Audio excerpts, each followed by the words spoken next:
Shalom, selamat pagi saudaraku. Saudaraku, pada pagi hari ini saya teringat dengan bagaimana kehidupan yang saya alami, bagaimana saya menjalani hari-hari hidup untuk saya bisa berjuang untuk menyenangkan hati Tuhan. Saudaraku, menyenangkan hati Tuhan itu sifatnya kompleks dan tidak mudah. Bagaimana kita bisa bersyukur dengan apa yang ada dalam hidup kita, bersyukur dengan segala keadaan, dan berani kita berkata di dalam diri kita, dalam jiwa kita, dalam mulut kita, dalam hati kita, bahkan di dalam pikiran kita bahwa aku hidup berkelimpahan di dalam Tuhan. Kalimat hidup berkelimpahan di dalam Tuhan ini sangat dalam sebetulnya. Karena kalau dipandang dari sudut pandang teologis, rohani dan psikologis, ini sangat dalam sekali. Hidup berkelimpahan dalam Tuhan. Kalau saya lihat dalam Yohanes 10 ayat 10, firman Tuhan itu menuliskan pencuri datang hanya untuk mencuri dan membunuh dan membinasakan. Aku datang supaya mereka mempunyai hidup dan mempunyainya dalam segala kelimpahan. Itu kata firman Tuhan dalam Yohanes 10 ayat 10. Jelas dulu kita mau belajar apa arti makna kelimpahan itu. Banyak orang berpikir bahwa hidup berkelimpahan itu artinya punya duit banyak, punya segala yang dia mau, punya fasilitas, punya kesuksesan, punya nama besar dan sebagainya. Tapi kalau di dalam sudut pandang Alkitab, kelimpahan itu bukan soal jumlah, saudaraku, tapi soal quality of life di hadapan Tuhan, di dalam Tuhan, dan bersama Tuhan. Itu yang membedakan.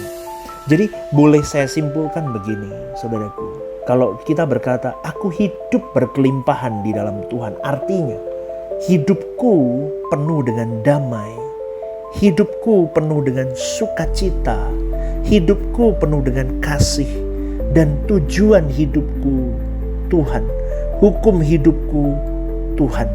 Dan lagu yang sering saya nyanyikan adalah Tuhan adalah kebahagiaanku.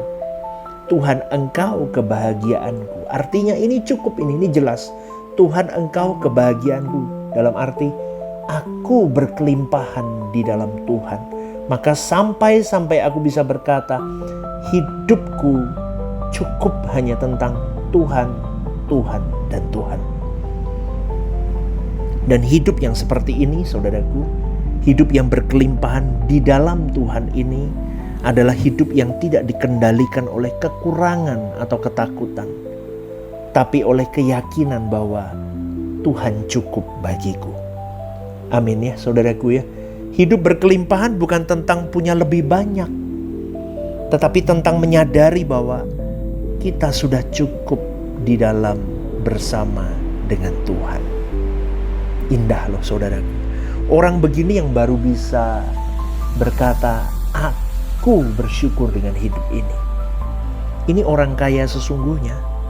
Makanya saya ngomong tadi, orang yang hidup di dalam Tuhan bersama dengan Tuhan yang benar pasti akan hidup berkelimpahan di dalam Tuhan. Jadi Yesus pernah berkata, saudaraku, aku datang supaya mereka mempunyai hidup. Artinya sumber kelimpahan bukan dari dunia, tetapi datangnya dari pribadi Yesus itu sendiri. Kelimpahan yang datang dari hubungan kita dengan pribadi Kristus. Kelimpahan yang datang dari hubungan kita dengan Allah. Maka kita akan mengalami kelimpahan rohani. Kita hidup baru, menyongsong hidup seperti Kristus itu hidup. Yohanes 15 ayat 5 berkata, barang siapa tinggal di dalam aku, ia berbuah banyak. Jadi orang yang berkelimpahan di dalam Tuhan, hidup mau sempurna seperti Bapa, serupa dengan pribadi Yesus. dia akan terus tinggal di dalam Tuhan. Dan orang yang tinggal di dalam Tuhan, dia akan berbuah. Gimana sih pastor tinggal di dalam Tuhan? Artinya begini saudaraku. Kita mau membawa kodrat dosa kita diubah menjadi kodrat ilahi. Sepikiran, seperasaan dengan Allah. Apa yang menjadi pikiran Allah, apa yang menjadi perasaan Allah, apa yang menjadi beban Allah, kita tinggal di dalamnya.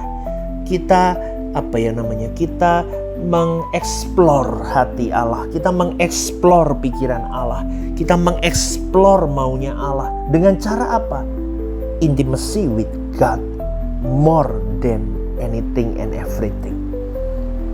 Maka ketika kita tinggal di dalam Tuhan, kita berbuah, saudaraku. Akhirnya ketika kita berbuah, fruitful, kita menjadi orang-orang Kristen yang fruitful, berbuah, maka kasih itu akan menggantikan kebencian dalam hati kita. Dulu kita gak bisa, meskipun kita pulang pergi gereja, kita pelayanan, kita benci sama orang itu. Apalagi yang jelek-jelekin kita. Kalau hukumnya boleh bawa alat tembakan api, mungkin kita sudah tembakin orang yang jahatin kita. Gitu loh. Jadi kita bisa jahat sekali menjadi seorang yang kejam karena kita tidak punya kasih yang kita benar-benar miliki seperti Kristus miliki. Maka barang siapa tinggal di dalam aku, ia berbuah banyak. Itu kata Tuhan. Maka kasih itu menggantikan kebencian. Damai menggantikan kecemasan. Pengharapan menggantikan keputusasaan di dalam hidup ini. Loh, orang gak di dalam Tuhan banyak putus asa, saudaraku.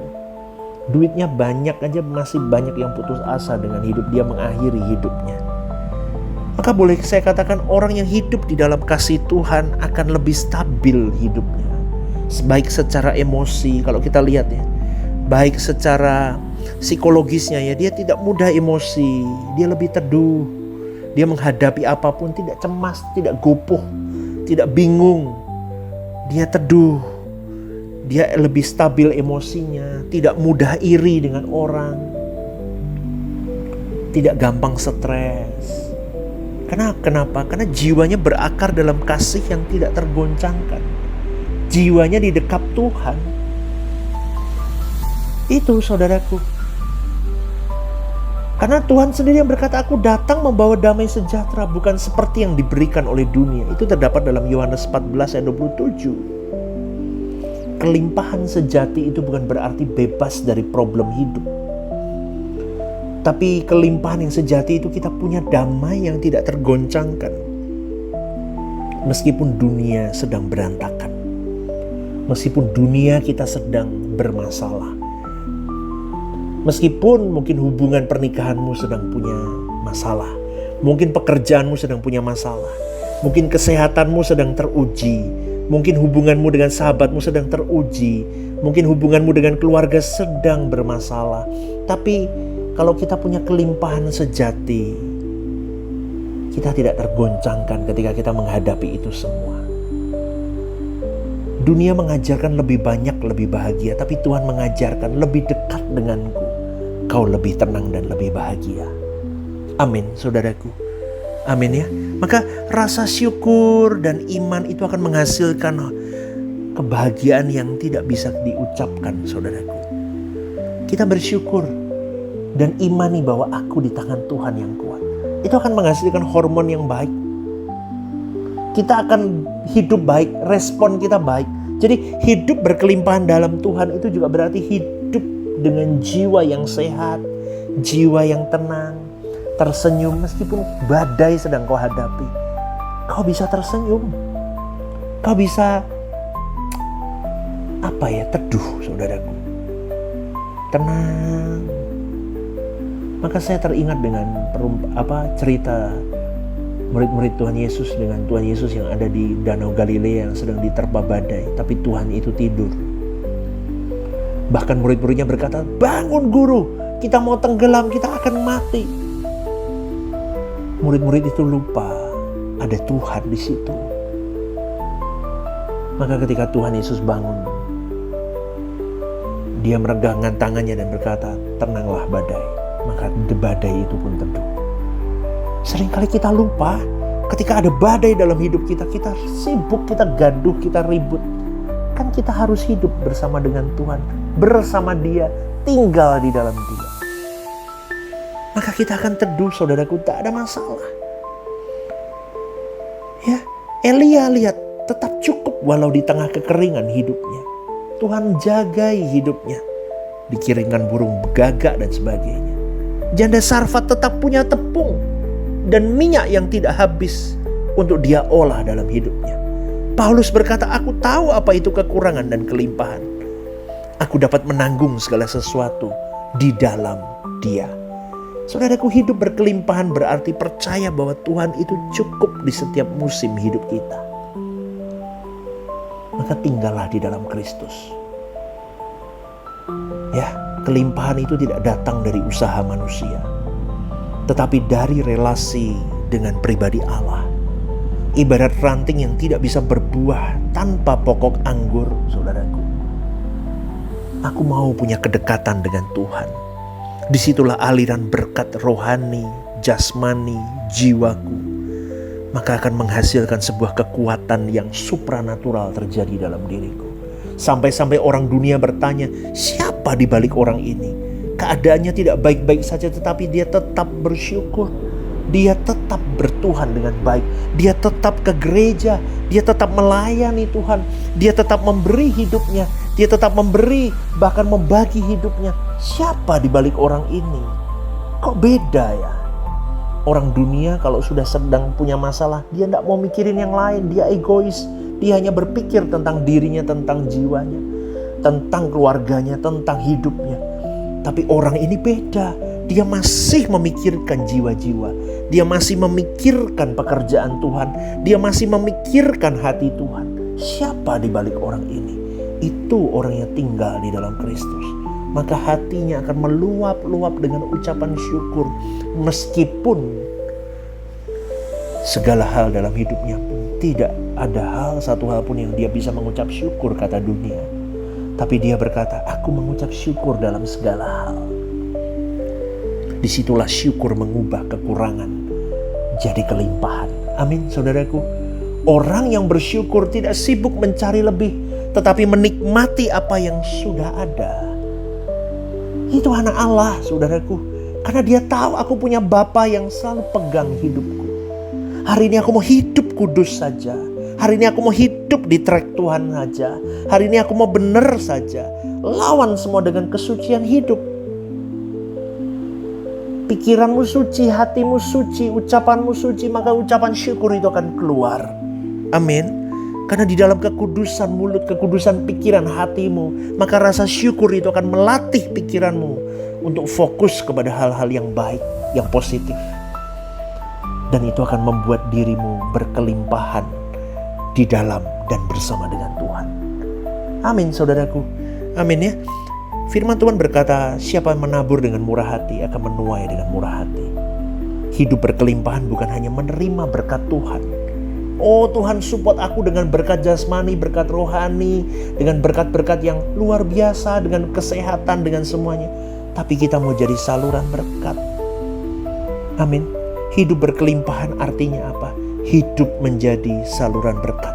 Aku gak punya harta, tapi aku berkelimpahan kasih karunia Tuhan. Maka aku membagikan pengalamanku dengan Tuhan kepada sesama.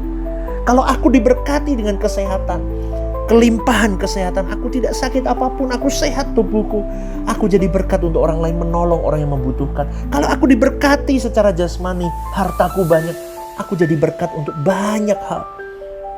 Untuk orang-orang di sekitarku, orang tuaku, saudaraku, keluargaku, untuk pekerjaan Tuhan di gereja lokalku. Aku mau memberi, membuat hidupku semakin berarti.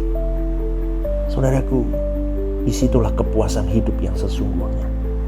Amin ya saudaraku. Seperti Paulus, meskipun di penjara, dia tetap berkata, bersukacitalah senantiasa di dalam Tuhan. Kenapa kok bisa begitu? Karena kelimpahan Paulus adalah sukacita rohani, bukan keadaan fisik atau apa yang dia lihat dalam hidupnya. Maka sekali lagi saudaraku, sebelum saya tutup renungan ini, hidup berkelimpahan itu bukan berarti hidup tanpa masalah. tapi hidup yang tidak kosong. Dunia bisa beri hiburan, tapi hanya Tuhan yang memberi kelimpahan hidup. Tuhan Yesus tidak datang agar kamu punya lebih banyak hal, tapi agar kamu hidup lebih penuh dengan kasih, damai, dan tujuan. Yang tujuannya hanya satu, untuk kepentingan Elohim Yahweh, Bapa kita. Amin ya saudaraku ya, kiranya Tuhan memberkati hidupmu hari ini. God bless you.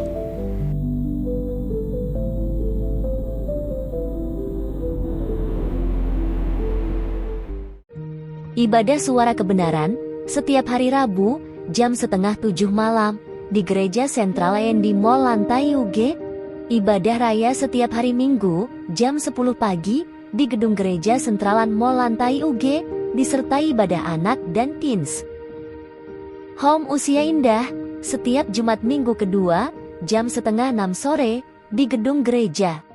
Ajak rekan dan saudara Anda untuk bergabung bersama kami.